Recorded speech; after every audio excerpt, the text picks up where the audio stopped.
Bueno, أعوذ بالله من الشيطان الرجيم بسم الله الرحمن الرحيم الحمد لله رب العالمين والصلاة والسلام على أشرف الخلق سيدنا أبا القاسم المصطفى محمد اللهم صل على محمد وآل محمد وعلى آله الطيبين الطاهرين. السلام عليكم ورحمة الله وبركاته. Es una alegría enorme reencontrarme con ustedes, alhamdulillah, en estas ya noches, porque ya son las 8:30 de la noche acá en Argentina, del mes de Ramadán, con este programa en el que hablamos sobre la juventud, sobre los jóvenes. Inshallah que estén pasando un mes de Ramadán lleno de espiritualidad, lleno de conocimiento y de aprendizaje, aprovechando todos los contenidos de Islam al día que está ofreciendo esta página de internet, que tiene su Facebook, tiene su Instagram, tiene también su canal de YouTube. Aprovechen porque todos estos videos que nosotros hacemos quedan allí, los pueden volver a ver, aquellos que se pierden también lo pueden volver a ver. Así que alhamdulillah, me pone muy contento. Realmente es un placer estar al servicio de ustedes, de todos nuestros hermanos de habla hispana. Nos han escrito durante la semana hermanos de Venezuela, de Colombia, de España, de Chile, de Brasil, de Perú, de Uruguay y de otros países de América Latina de habla hispana, así que realmente les agradezco muchísimo por la compañía que nos hacen y además que estén aprovechando estos materiales que nosotros ofrecemos humildemente para también mantener viva la llama del Islam, la llama del conocimiento, del aprendizaje, de la espiritualidad en este mes de Ramadán tan particular, ¿no? En el que la mayoría estamos encerrados y confinados en nuestros hogares, respetando la cuarentena y luchando contra este virus que ha frenado todas las actividades, bueno, no todas porque nosotros seguimos bien activos, las actividades del mundo.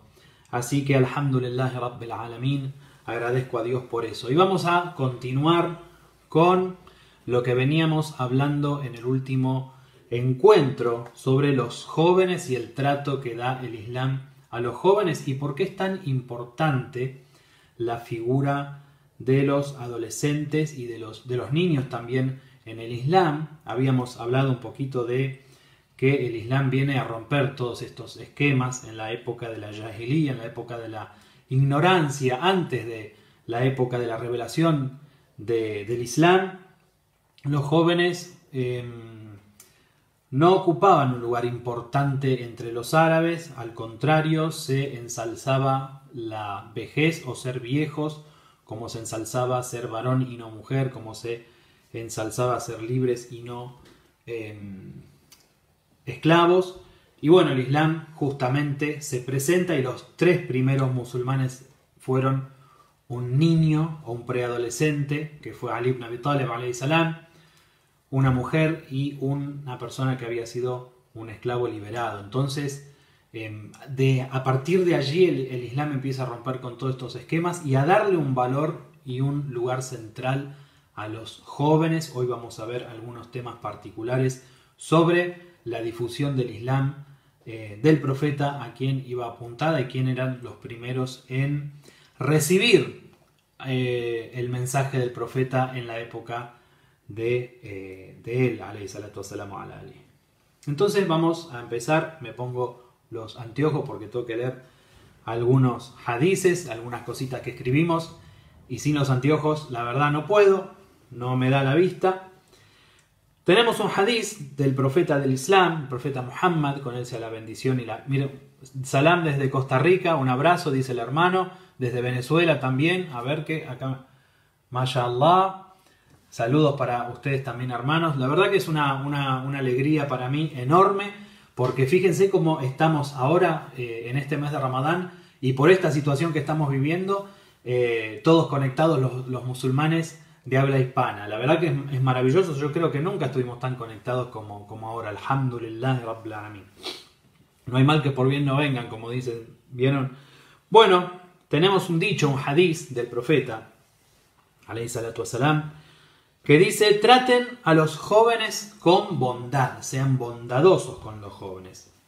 Porque así como los jóvenes representan quizás el más importante de los recursos humanos para una nación, pues son los que trabajan, son los que estudian, son los que generan, tienen la energía, la fuerza para poder generar cosas, para avanzar, ¿sí? Y además, como habíamos visto en el último encuentro, los jóvenes desean, es parte de la naturaleza del joven vivir en un lugar donde haya desarrollo, donde haya avances, y siempre participan, tienen la fuerza y tienen la energía para hacerlo. Eso no dejó de ser distinto en el Islam cuando nos llega el Islam a los seres humanos a partir de la designación del profeta como mensajero para la humanidad. Y para toda la umma también en esta época, ¿sí? Los jóvenes hoy tienen también un lugar central, deben tener un lugar central en toda sociedad, no solamente en la sociedad islámica. Los jóvenes, aprovechando también siempre podemos decir, no me sale la palabra, digamos, los conocimientos o la experiencia, no me salía, la experiencia de los mayores, o aprovechando de la sabiduría de los grandes, ellos pueden llevar a cabo todos los objetivos y, es más, mejorarlos, ¿por qué no? Entonces es muy importante el valor que se le da al joven y también que se le ha dado siempre en la historia del Islam, desde que fue revelado el Islam en adelante.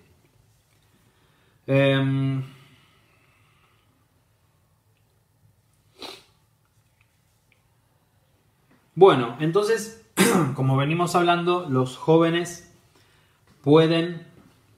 deben llevar a cabo estos objetivos, deben tener estos objetivos y debe dárseles, como dijimos en la última charla también, debe dárseles responsabilidades. Y habíamos citado un hadiz y también habíamos dicho que el líder de la República Islámica también señalaba que a los jóvenes hay que darle oportunidades y hay que darle también mas'uliyat, no me sale tampoco la palabra, mas'uliyat, yani, bueno, ya me va a salir, hoy con las palabras estoy más o menos porque ya hay un agotamiento también mental que tiene que ver con estar todo el tiempo. Responsabilidades hay que darles para que ellos empiecen a tomar las riendas, ¿no?, de las cosas. Muy bien. Entonces también tenemos que prestar atención. Y hoy un poco vamos a hablar de esto. Que porque los jóvenes tienen estas características, habíamos dicho que los jóvenes tienen una sensibilidad especial, ¿sí? No están tan contaminados, sus almas están más cerca de Dios. Los jóvenes rechazan todo tipo de opresión.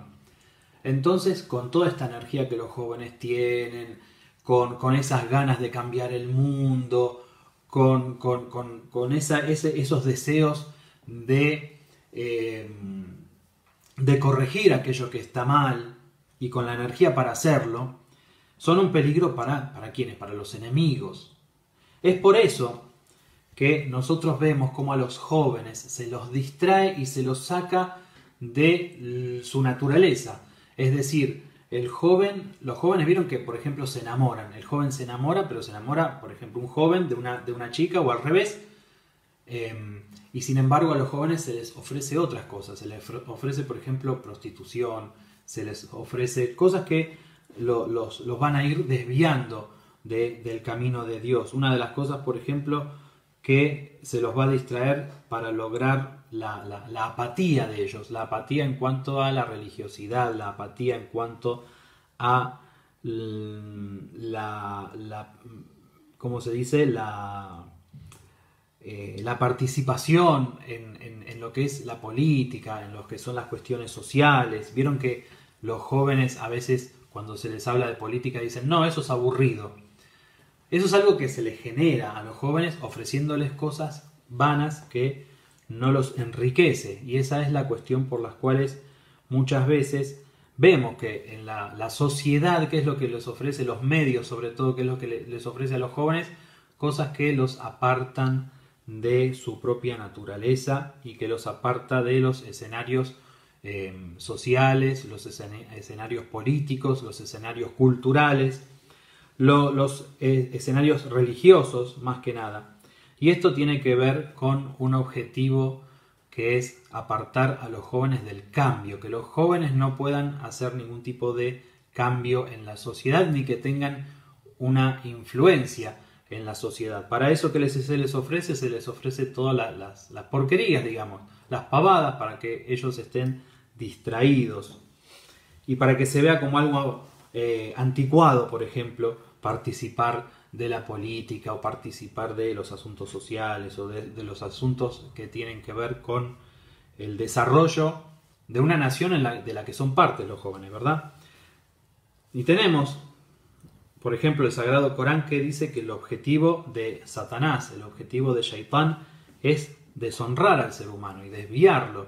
Y qué mejor que en esta etapa, qué mejor que desviarlos en esta etapa en donde ellos tienen la fuerza para cambiar. Nosotros ya lo dijimos varias veces, que cuando uno ya es grande es mucho más difícil enderezar el árbol torcido. No obstante, cuando uno es joven es muchísimo más fácil y el mismo joven está atento y se presta a que sea corregido y a que sea redirigido hacia la religión de Dios.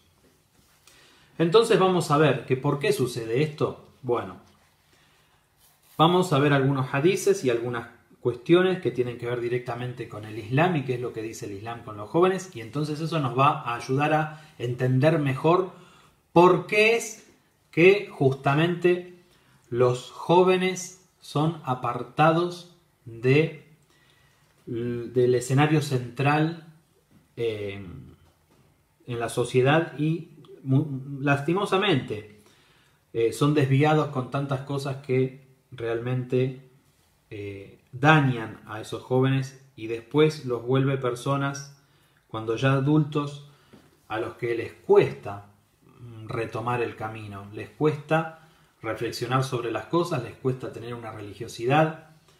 Generalmente las cuestiones estas que tienen que ver con el desánimo de participar de las cuestiones sociales y políticas es una cuestión que tiene que ver directamente con el trabajo de los enemigos en la sociedad. Por eso se apunta tanto a los jóvenes, por eso se desnuda a los jóvenes, por eso se les ponen músicas incluso y cosas que los alejan de Dios y de su naturaleza humana. La juventud es la mejor etapa para afianzar la religión, ya lo dijimos la otra vez. El Imam Sadiq alayhi salam dijo: si un joven creyente lee el Corán se mezcla con su carne y con su sangre, dejando un efecto en todos los miembros del cuerpo. Un joven creyente que lee el Corán se mezcla con su sangre y con su carne, dejando un efecto en todos los miembros del cuerpo. Entonces, por eso es la etapa del aprendizaje. Ahora vamos a ver esta etapa del aprendizaje de la religión, sobre todo para los jóvenes, cuando es. Hay un hadith también del Imam Sadiq alayhi salam que dice: un niño debe jugar hasta los 7 años. Hasta los 7 años déjalo que juegue tranquilo. No lo presiones, no lo estés corrigiendo todo el tiempo, déjalo que él sea libre, que investigue, que agarre las cosas. Vieron que sobre todo los chicos más chiquitos siempre es todo por el tacto al principio, ¿sí? Entonces hasta los 7 años déjalo que descubra el mundo que lo rodea. Hasta los 7 años esto. Desde los 7 años, 7 años más, o sea, hasta los 14, dice que es la etapa de aprender a escribir, dice el Imam Sadiq. Y los 7 años restantes, ¿sí? Los 7 años restantes, de los 14 hasta los 21, dice, es la etapa en donde se le debe enseñar al ya joven, preadolescente o adolescente ya, hasta la adultez, es donde aprende lo lícito y lo ilícito de la religión. Es decir que desde los 14 hasta los 21 años es ahí cuando debemos enseñar. Y ya dijimos cuál es la manera de enseñar correcta. La manera de enseñar, lo vimos en el último encuentro, es no solamente con el sermón, hijo tenés que ir a rezar, hijo lee el Corán, hijo acordate, no, es con la práctica. Los chicos, los jóvenes analizan todo lo que ven, ¿sí? No solamente lo que escuchan. Si nosotros nos limitamos a sermonear a nuestros hijos, pero no le damos ningún tipo de ejemplo, difícilmente ellos van a tomar en serio lo que nosotros les estamos diciendo. El imam Baqir alayhi salam dijo, si veo un joven de nuestros shi'as, de nuestros seguidores, que no aprende los asuntos y normas de la religión, desatendiendo esta oportunidad, lo aleccionaré. ¿Sí? El imam también hace hincapié en que los jóvenes deben utilizar su juventud, que ya dijimos también, que el día del juicio se va a preguntar qué hiciste con tu juventud, en qué la gastaste, en qué la aprovechaste. Entonces, si los jóvenes no, pero para que los jóvenes tengan ese motor interno, porque en esa edad es la edad donde se busca a Dios, ¿sí? Es la edad de la preadolescencia, 11, 12 años, hasta los 18 podemos decir que es donde más se preguntan por Dios, de dónde vengo, por qué estoy en este mundo, hacia dónde voy. Todas esas preguntas se generan en ese periodo de la vida, normalmente. Entonces es allí donde hay que aprovechar ese periodo de la vida para, no solamente para preguntar, sino para aprender y llevar a la práctica esto. Y si no lo ven en casa, difícilmente los chicos, y con toda la oferta lamentablemente que hay de cosas pecaminosas y esta oferta de pavadas, ¿sí? ¿Cuántos chicos hay? Todos tenemos este problema en la casa, que pasan horas a veces adelante de una tablet jugando un jueguito o jugando, o no sé, mirando Instagram y no aprenden nada. Entonces todo eso es parte de un trabajo que hay, que está muy pensado y es un plan macabro que hay, podemos decir. Y entonces nosotros tenemos que salvar a nuestros hijos de eso, sacar a nuestros hijos de eso, y la mejor forma es que nosotros mismos no hagamos lo mismo. ¿Con qué autoridad moral le vamos a decir a los chicos, dejen el celular, dejen la tablet, si nosotros también estamos todo el día de la misma forma? Entonces también ver esto. Desatender esta etapa y minimizarla es ir en contra de la misma fitra, ¿sí? La etapa de aprendizaje de los chicos es en la etapa en donde los adultos tenemos que estar presentes y los adultos ser el empujoncito para que ellos también se tiren después a esta pileta, a este mar de conocimientos. Si nosotros no damos ese empujón, y al contrario, muchos padres cometen el error, el grave error, por ejemplo, de incentivar a los chicos a hacer cosas que los van a alejar de Dios. Y después, cuando el chico termina desviándose mucho ya del camino, ahí se empiezan a preocupar los padres. Los mismos padres que lo empujaron al hijo a llevar una vida llena de pecados. Muchas veces pasa que los padres se preocupan porque los hijos no van a bailar. Che, ¿qué pasa? Mi hijo no va a bailar. ¿Qué? ¿Será medio raro? ¿Qué? ¿Tendrá algún problema? ¿Cómo? Eso nos parece ahora, capaz que a los que estamos viendo esta charla, nos parece algo extraño, pero yo lo vi muchas veces eso. Eso se ve. Los padres que empujan al hijo a el alcohol, a el baile, a las mujeres, a la distracción, y que si los hijos no hacen lo contrario, no hacen eso y hacen lo contrario, se preocupan. Pero claro, después cuando empiezan a ver que el hijo ya se le fue para el otro lado, ahí dicen, no, pero ¿cómo? Vení, o sea, no era para tanto, ¿no? Volvé. Bueno, pero ya es tarde, vos lo empujaste a eso. Uno tiene que incentivar a los hijos a tener una vida religiosa, a pensar en el más allá. como siempre decimos, a construir el futuro de los hijos, que no es el futuro de dentro de 5 años, 10 años, dónde vas a ir a la universidad, que eso también es importante y siempre lo decimos, pero pensar y construir el futuro de nuestros hijos, el futuro eterno, ¿sí? El paraíso y la aceptación de Dios, la aceptación de Dios, que es lo más importante. Entonces, esa desatención que tienen los padres a veces con los hijos, y incluso muchos padres que tienen miedo por la religiosidad de los hijos, porque es parte de la naturaleza del chico, es parte de la fitra, y es la edad en donde se despiertan estos intereses por la religión, y muchas veces hay padres que se preocupan porque sus hijos son demasiado religiosos. Y los que no quieren que sean extraños, no quieren, entonces le molestan a los hijos. De hecho, hay, por ejemplo, chicas, adolescentes que a veces eligen usar el hijab y son los padres los que le prohíben utilizar el hijab. Y padres musulmanes muchas veces. Es algo que es muy tonto, pero que sucede mucho, ¿sí? Entonces, ¿eso por qué? Porque los padres mismos están yendo en contra de la naturaleza de la creación, porque Allah subhanahu wa ta'ala nos creó de esta forma, nos dio una fitra, y además están en una etapa en la que hay que apoyarlos y hay que responder a las preguntas que ellos tienen.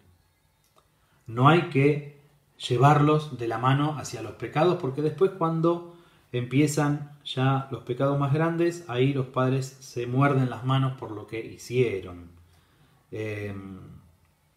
El profeta enseñó que hay que educar a los jóvenes, y nosotros debemos hacer eso con nuestros jóvenes, para que no caigan después en la delincuencia, en los desvíos, en la droga, en desvíos sexuales, etcétera, etcétera, etcétera. Que también dijimos, hay hasta, lamentablemente hoy los padres musulmanes tenemos que luchar contra incluso los programas que hay en algunos países, los programas educativos que hay de parte de los gobiernos en cuanto a lo que es la educación sexual y todo eso. Nosotros como musulmanes tenemos otra visión de la vida completamente distinta y tenemos que luchar contra todo eso. Entonces nosotros mismos no tenemos que alimentar el fuego, nosotros mismos no tenemos que incentivar a nuestros hijos a desviarse del camino de Dios. Hay que prestar mucha atención con eso.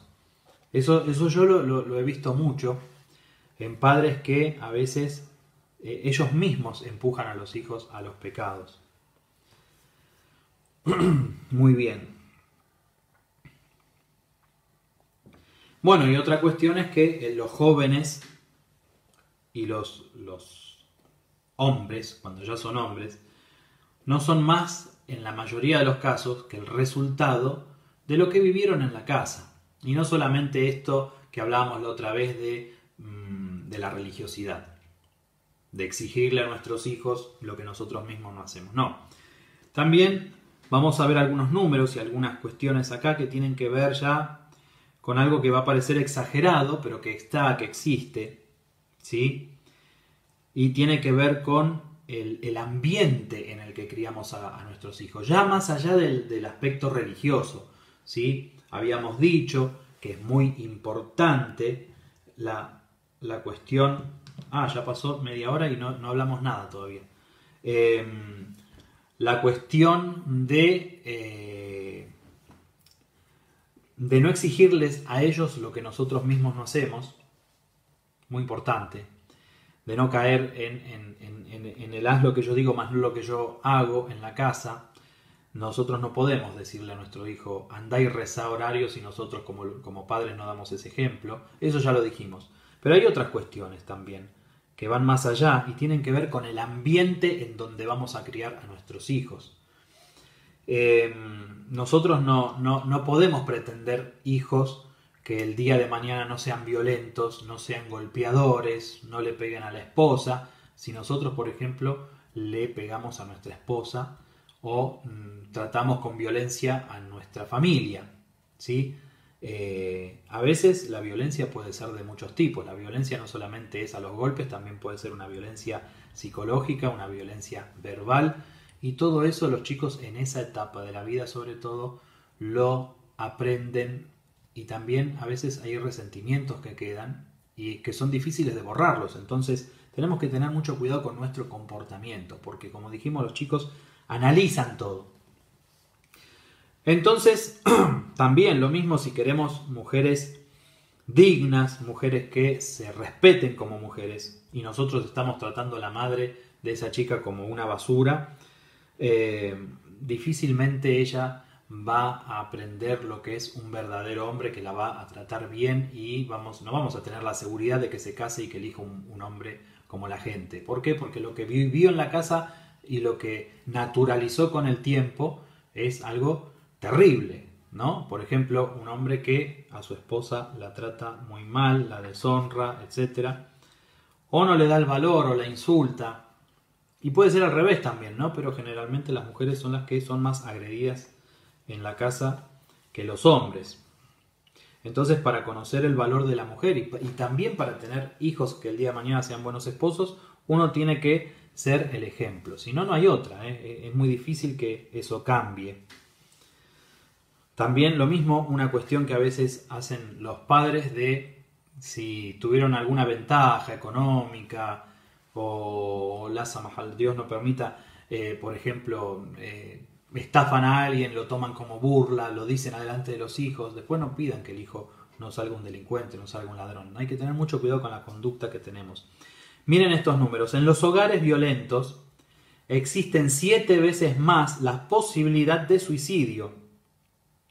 El 76% de los adolescentes delincuentes de Estados Unidos vienen de familias violentas, ¿sí? Sufrieron violencia intrafamiliar.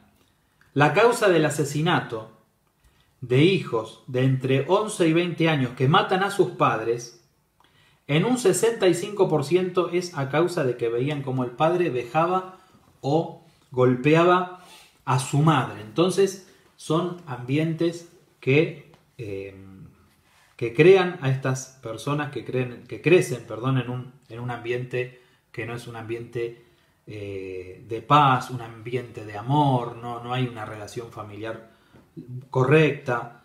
Entonces después surgen estas cosas, estos problemas. A lo que voy yo es que el problema a veces es chiquitito así, pero va creciendo. Si en la casa no hay respeto, el respeto cuando se pierde, cuando hay insultos, cuando hay gritos, no cuando hay un sopapo o Dios no lo permita, no sé, golpes.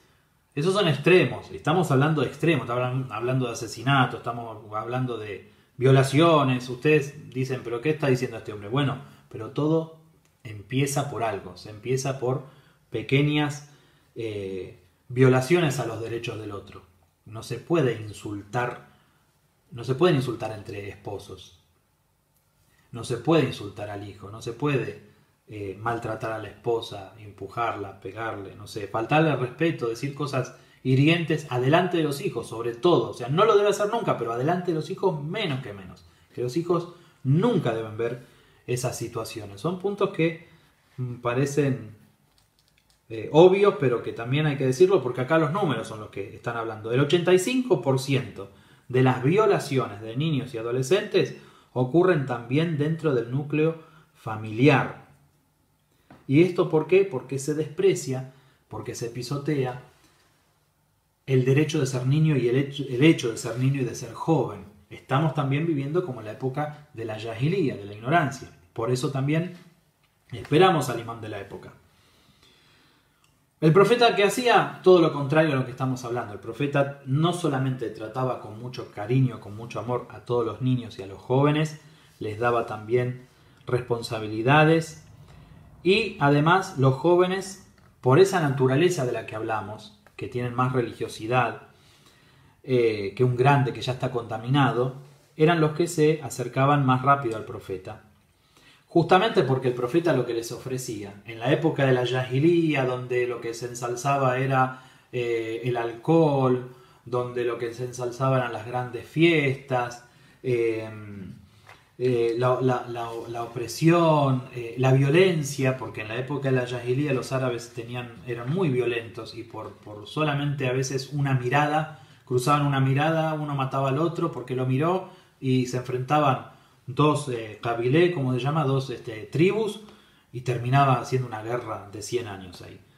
Entonces, por todo esto, y cansados de esto, y rechazando esto porque es parte de la naturaleza de los mismos jóvenes, rechazar toda esta violencia y todas las cuestiones que no te acercan a la esencia humana, fueron los que primero aceptaron al noble profeta del Islam y lo siguieron.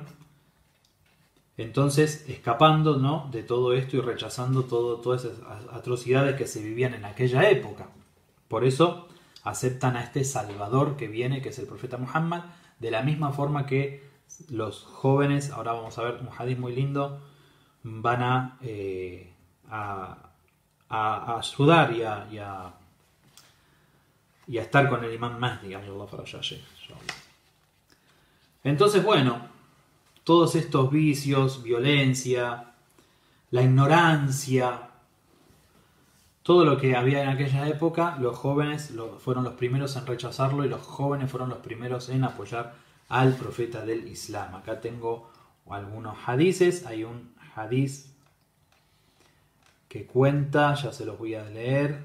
En Medina, dicen, cuando Mus'ab ibn Umair fue el primer muballigh, el primer difusor del Islam que Dios mandó a Medina. Y en las noches de Ramadán yo dije que iba a contar, inshallah, cuando salimos a las 12 de la noche. En estas noches voy a contar que por qué las personas estudian y digamos, se vuelven difusores del Islam. Pero en el caso de Mus'ab ibn Umair, el profeta, ¿por qué lo había elegido? Hago un paréntesis y cuento esto porque es muy lindo. Lo había elegido porque él tenía una muy linda voz, una muy linda presencia, recitaba muy bien el Corán. Y lo mandó para difundir el Islam entre la gente de Medina antes de el Hijra. Y fíjense cómo el profeta alayhi salatu wassalamu ala alihi eligió una persona con ciertas características para difundir el Islam. No mandaba a cualquiera, mandó a una persona que era un buen comunicador, con una linda voz, con una buena presencia. Y así empezó la cuestión de prepararse para difundir el Islam, ¿no? Muy bien, bueno, envió a este Mus'ab ibn Umair, dice, a Medina, y llegó a una ciudad, dice, a enseñar el Corán, a difundir la religión entre los jóvenes, no, en realidad entre todos, pero los jóvenes fueron los primeros en aceptar la invitación a las reuniones de Mus'ab. Y cuando este hombre Mus'ab le pasa el informe al profeta de cómo le estaba yendo, de cómo estaba funcionando la difusión del Islam entre los medinenses, le cuenta que los adolescentes eran quienes lo frecuentaban. Él vivía en la casa de Asad ibn Zurara y dice que durante los días él iba donde se juntaba toda la tribu de Khazraj, que es una tribu muy famosa de medinenses, de Medina, y que los que se sentaban alrededor de él para escuchar los asuntos de la religión eran los jóvenes y los adolescentes. Así que ya no tenemos mucho tiempo más, ya me pasé un poquito, 5 minutitos más, vamos a ver si podemos contar otros hadís. Pero bueno, los jóvenes fueron los quienes acudieron rápidamente al profeta, y el profeta les dio el lugar. Eso es lo importante, el profeta les daba el lugar para que no solamente aprendan el Islam, sino que para que sean partícipes, para que lo difundan. Daba mucho valor a la juventud y al ser jóvenes. Uno de los jóvenes también más famosos en aquella época fue Ammar ben Yasser. Él, además de enseñarle el Islam a sus padres, porque él viene siendo musulmán y habla con sus padres y les enseña el Islam y les dice las palabras que decía el profeta, tuvo el honor de que por esos padres a los que él les enseñó el Islam, ¿sí? Miren, Ammar les enseña el Islam a los padres aceptan el Islam y los padres se convierten en los primeros mártires del Islam. Fíjense qué honor de este joven. Y para terminar, acá tenemos otra historia, otro dicho de Sa'ad ibn Malik. Dice, fue uno de los jóvenes entusiastas de los comienzos del Islam que se hizo musulmán cuando tenía 17 años. Y antes del Hijra, lo cual era muy difícil, una situación muy difícil en la que vivían los primeros musulmanes, con persecución, con asesinatos, hostigamiento. Dice, y siempre él estaba junto a los demás jóvenes, dice, manifestaba tanto el grado de su fidelidad hacia la religión del Islam, como su oposición a las ideas de la época de la ignorancia. Dice que esto ocasionó que los idólatras procedieran a molestarlo, como hacían con todos. Dice, al mismo tiempo, para estar a salvo de ellos, los jóvenes llevaban a cabo sus oraciones durante el día en las grietas de la montaña, se escondían para practicar su religión y que no los vean los incrédulos de Quraysh y no los molestaran, los apedrearan, etc. Cierto día un grupo de idólatras observaron a los jóvenes ocupados en la adoración y comenzaron a burlarse de ellos y a agraviar sus creencias. Saad ibn Malik, irritado por las palabras de los incrédulos, le quebró la cabeza a uno de los idólatras con un hueso de mandíbula de camello, por lo que corrió la sangre de la cabeza de esta persona. Dice, y esa fue la primer sangre derramada en la defensa del Islam. Saad dijo, yo quería demasiado a mi madre y era muy bondadoso con ella. Cuando acepté el Islam, mi madre se enteró y un día me dijo, hijo mío, ¿qué religión es esa que aceptaste? Debes abandonarla y permanecer en la idolatría, y yo me abstendré de comer y beber hasta morir, dice, y se dedicó a reprocharme. Saad, que quería en demasía a su madre, le dijo, educada y benevolentemente, dice, no abandonaré mi religión, te pido que no te abstengas de comer y beber. Pero su madre hizo caso omiso a sus palabras y durante un día entero no comió nada. Su madre imaginaba de esta manera que Saad abandonaría su religión. Pero Saad, a pesar de todo el amor que tenía por su madre, dijo, juro por Dios, que aunque tuvieras 1000 vidas y una a una salieran de tu cuerpo, no abandonaré mi religión. Cuando la madre vio que él había aceptado su religión con todo este fervor, dice que empezó a comer, abandonó esa huelga de hambre. Así es, Saad, dice, luchó contra las ideas de la época de la ignorancia y otros jóvenes lo acompañaron y rompieron los ídolos y destruyeron los templos idólatras y erradicaron la opresión y la injusticia, edificando una nueva sociedad sobre la base de la fe, el conocimiento, la piedad y los valores morales, y haciendo llegar al más atrasado de los pueblos, a los más elevados y enaltecidos niveles de perfección y de valores espirituales, es decir, al Islam. Y entonces, por último, porque más de 40 minutos no podemos estar, un hadith de Amir al-Mu'minin, alayhi salam, del Imam Ali, que dice que los compañeros del Imam Mahdi serán todos jóvenes. Todos, dice, y no habrá ancianos entre ellos, excepto una pequeña cantidad que son necesarios, como el colirio para los ojos y la sal para la comida. Por supuesto, lo menos necesario en la comida es la sal. Ese es un hadith del Imam Ali, alayhi salam, que nos muestra que lo mismo va a suceder cuando venga el Imam Mahdi. Cuando venga el Imam Mahdi, también se va a rodear de los jóvenes y los jóvenes van a correr detrás del imam y van a ser sus compañeros, sus principales compañeros. ¿Por qué? Porque está en la naturaleza del joven. Por eso al joven hay que apreciarlo, hay que valorarlo, hay que darle lugar, hay que darle también el mando, hay que dejarlos que dirijan, hay que dejarlos que cambien, porque tienen toda la energía, tienen la espiritualidad. Y hay que protegerlos, sobre todo en la casa, protegerlos de todo lo que hay alrededor, que no tiene absolutamente nada que ver con la naturaleza de estos jóvenes.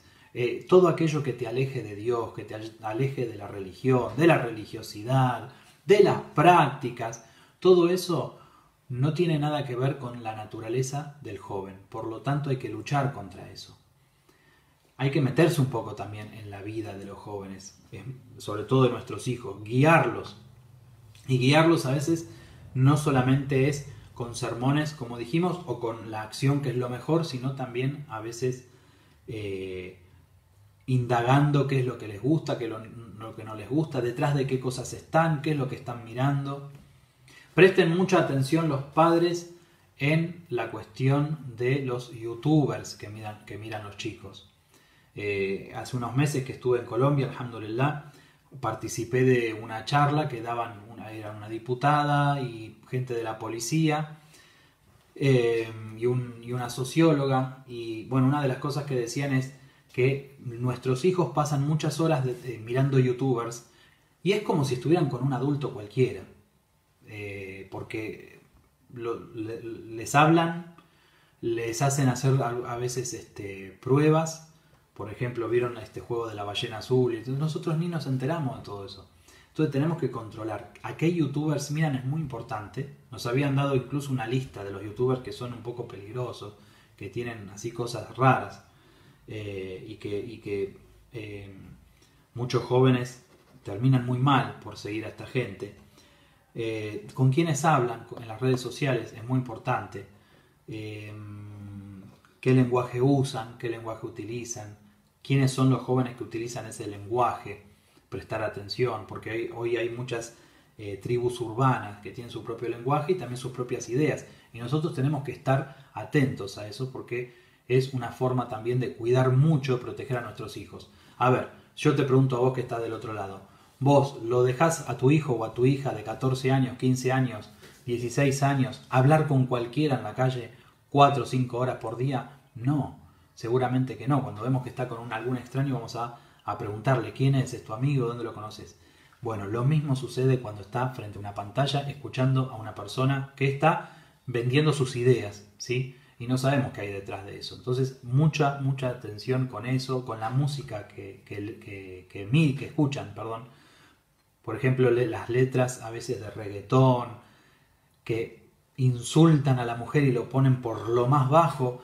Bueno, eso también, uno tiene que analizar las cosas, tiene que decir, vení hijo, vení, mira lo que estás escuchando, ¿ves lo que quiere decir esto? ¿Vos te das cuenta de lo que quiere decir esto? ¿Ves lo que dice esta mujer? ¿Ves a dónde pone, en el nivel que pone esta mujer esta canción? Bueno, entonces no lo escuches, hay que meterse, pero siempre hacerlo de una forma amistosa y que el hijo entienda o la hija entienda que nosotros queremos ayudarlos y guiarlos, no que queremos prohibirles cosas, sino que le queremos dar siempre algo mejor, y siempre también ofrecer otra cosa también que ellos puedan aprovechar. Bueno, la verdad que hoy se hizo un poquito más largo que siempre, así que los dejo acá. Nos encontramos inshallah el lunes, si Dios quiere, inshallah, y hoy a las 12 de la noche en el canal de la Mezquita Tawhid con las charlas que son otro tipo de charlas de temas espirituales.